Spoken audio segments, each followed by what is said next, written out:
Hello mga kabesti! So, eto na naman ang atin ninyo na medyo tamad na talaga akong mag-post ngayon.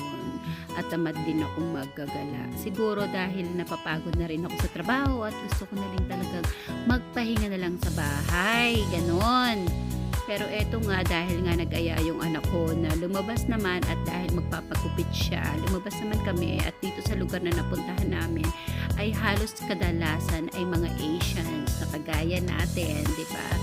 So, meron dito na napansin ko na itong wall na to na halos lahat yan nakapost yung mga nagbebenta o kung ano man na may room for rent. So makikita mo siya dyan sa wall na yan at meron ding parang nagbebenta ng mga hayop ng aso dyan na sabi ko, teka, parang nasa ibang bansa yata ako, parang wala ako sa Australia.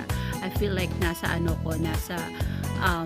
sa China or Korea, ganun yung feeling ko. Pero yun nga, so kung gusto mo kumita ng extra na income o nagre-rent ka at makatipid ka, pwede mong iparent yung isa sa room mo na depende sa presyo. Yung iba merong 220, yung iba may 200, 250. So yan yun, o, diba?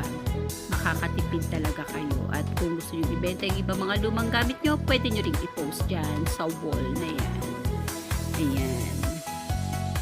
See you!